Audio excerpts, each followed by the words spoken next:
ತುಂಬೆ ಕಿಂಡಿ ಅಣೆಕಟ್ಟಿನ ಬಳಿ ಜನಪ್ರತಿನಿಧಿಗಳು ಅಧಿಕಾರಿಗಳ ಜತೆ ಮಂಗಳವಾರ ಮೇಯರ್ ಮನೋಜ್ ಕುಮಾರ್ ಅವರು ಗಂಗಾ ಪೂಜೆ ನೆರವೇರಿಸಿ ಹಾಗೂ ನೇತ್ರಾವತಿ ನದಿಗೆ ಬಾಗಿನ ಅರ್ಪಿಸಿದರು. ಈ ವೇಳೆ ಮಾತನಾಡಿದ ಅವರು, ಜೀವನದಿ ನೇತ್ರಾವತಿ ಮಾತೆಯರನ್ನ ಹೆಸರಿಟ್ಟು ಪೂಜಿಸುವಂತಹ ಪದ್ಧತಿ ನಮ್ಮಲ್ಲಿದೆ. ಕೃಷಿ ಚಟುವಟಿಕೆ ಹಾಗೂ ಇನ್ನಿತರ ಚಟುವಟಿಕೆಗಳಿಗೆ ನೀರನ್ನುಣಿಸುತ್ತದೆ.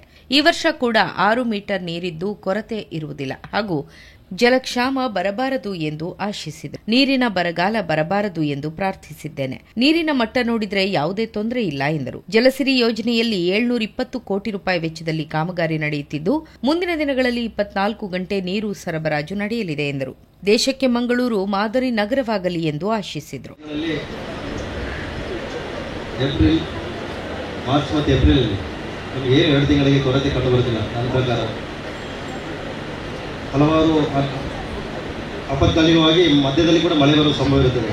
ಅಂದರೆ ಮೇ ತಿಂಗಳಲ್ಲಿಂತೂ ಖಂಡಿತವಾಗಿ ಮಳೆ ಬರುತ್ತೆ. ಅದರಿಂದಾಗಿ ಈ ಒಂದು ನೀರಿನ ಸಂಗ್ರಹ ನೋಡಿದರೆ ನಮಗೆ ಈ ವರ್ಷವೂ ಕೂಡ ಯಾವುದೇ ಜಲಕ್ಷಾಮ ಆಗುವಂಥ ಸಂಭವ ಕಂಡು ಬರಲಿಲ್ಲ. ದೇವರ ದಯೆಯಲ್ಲಿ ಇದು ಇದೇ ರೀತಿ ಮುಂದುವರಿದು ಅಕಾಲಿಕ ಮಳೆ ಸಂಭವಿಸಿದರೆ ನಮಗೆ ಒಳ ಹರಿವಿನ ಹೆಚ್ಚು ಆಗುವುದರಿಂದಾಗಿ ಮುಂದೆ ಕೂಡ ನಮಗೆ ನೀರಿನ ಯಾವುದೇ ಸಂಕಷ್ಟ ಬರಬಾರದು. ಈ ವೇಳೆ ಮಾತನಾಡಿದ ವಿಪಕ್ಷ ನಾಯಕ ಅನಿಲ್ ಕುಮಾರ್, ವಾಡಿಕೆಯಂತೆ ಗಂಗಾ ಪೂಜೆ ನಡೆಯುತ್ತಿದ್ದು ನೀರಿನ ಅಭಾವ ಬಾರದಂತೆ ದೇವರಿಗೆ ಪ್ರಾರ್ಥನೆ ಸಲ್ಲಿಸಿದ್ದೇವೆ. ಒಣಹವೆ ಹೆಚ್ಚಾಗಿರುವುದರಿಂದ ದೇವರ ಸ್ವರೂಪದ ನೀರಿಗೆ ಬಾಗಿನ ಅರ್ಪಿಸಿದ್ದೇವೆ. ಬಹಳಷ್ಟು ಹಣವನ್ನ ವ್ಯಯಿಸಿದ್ದು ಮುಂದಿನ ದಿನಗಳಲ್ಲಿ ನೀರಿನ ಬರಗಾಲ ಬರಬಾರದು ಎಂದು ಗಂಗಾಮಾತೆಯನ್ನ ಬೇಡಿಕೊಂಡಿದ್ದೇವೆ ಎಂದರು. ಒಳಹರಿವು ಉತ್ತಮ ರೀತಿಯಲ್ಲಿ ಆಗ್ತಾ ಇದೆ. ಅದೇ ರೀತಿ ಈ ಬಾರಿ ಹೀಟ್ ವೇವ್ ಕೂಡ ಜಾಸ್ತಿ ಇದೆ. ಒಣಹವೆ ಈಗಲೇ ಸ್ಟಾರ್ಟ್ ಆಗಿದೆ, ಫೆಬ್ರವರಿಯಲ್ಲಿ ಸ್ಟಾರ್ಟ್ ಆಗಿದೆ. ಫೆಬ್ರವರಿ, ಮಾರ್ಚ್, ಏಪ್ರಿಲ್ ಬಹಳಷ್ಟು ಸೆಕೆ ಕೂಡ ಜಾಸ್ತಿ ಆಗ್ತದೆ ಅಂತ ಹೇಳಿದ್ರೆ ಅದು ಒಂದು ವರದಿ ಕೂಡ ಇದೆ. ಸೊ ಇದನ್ನೆಲ್ಲ ಮನದನ್ನು ಮಾಡಿ ಇವತ್ತು ನಾವೆಲ್ಲ ಸೇರಿಕೊಂಡು ಇಲ್ಲಿ ಪೂಜೆಯನ್ನು ಮಾಡಿ ಆ ನೀರಿಗೆ, ಆ ದೇವರ ಸ್ವರೂಪದ ನೀರಿಗೆ ಕೂಡ ನಾವು ಪೂಜೆಯನ್ನು ಸಮರ್ಪಣೆ ಮಾಡಿದ್ದೇವೆ.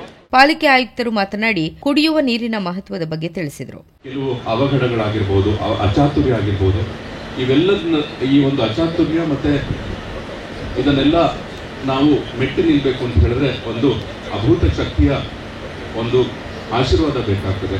ಆ ಒಂದು ಆಶೀರ್ವಾದ ಕೋರಿ ಈ ದಿನ ನಾವು ಗಂಗಾ ಪೂಜೆಯನ್ನು ನೆರವೇರಿಸಿ ಮುಂದೆ ಬರುವಂತಹ ಬೇಸಿಗೆ ಕಾಲದಲ್ಲಿ 3 ತಿಂಗಳು ಏನಿದೆ, ಈ 3 ತಿಂಗಳ ಅವಧಿ ಹಾಗೂ ನಂತರವೂ ಕೂಡ ಕುಡಿಯುವ ನೀರಿನ ಅಭಾವ ಆಗದಂತೆ ನಮ್ಮ ಮಹಾನಗರ ಪಾಲಿಕೆಗೆ ಸುವ್ಯವಸ್ಥಿತವಾಗಿ ನೀರನ್ನು ಪೂರೈಕೆ ಮಾಡಲಿಕ್ಕೆ ಅಂತ ಹೇಳ್ಬಿಟ್ಟು ಈ ಒಂದು ಪೂಜಾ ಕಾರ್ಯವನ್ನು ನಾನು ನೆರವೇರಿಸ್ತೇನೆ. ಉಪಮೇಯರ್ ಭಾನುಮತಿ, ಮಾಜಿ ಮೇಯರ್ಗಳಾದ ಪ್ರೇಮಾನಂದ ಶೆಟ್ಟಿ, ಶಶಿಧರ್ ಹೆಗ್ಡೆ, ಶಶಿಧರ್ ಶೆಟ್ಟಿ, ಭಾಸ್ಕರ ಮೊಯ್ಲಿ, ಜಯಾನಂದ ಅಂಚನ್, ಮನೋಹರ್ ಶೆಟ್ಟಿ ಕದ್ರಿ, ಸುಮಿತ್ರಾ ಕರಿಯಾ, ಸರಿತಾ ಮತ್ತಿತರರು ಉಪಸ್ಥಿತರಿದ್ದರು.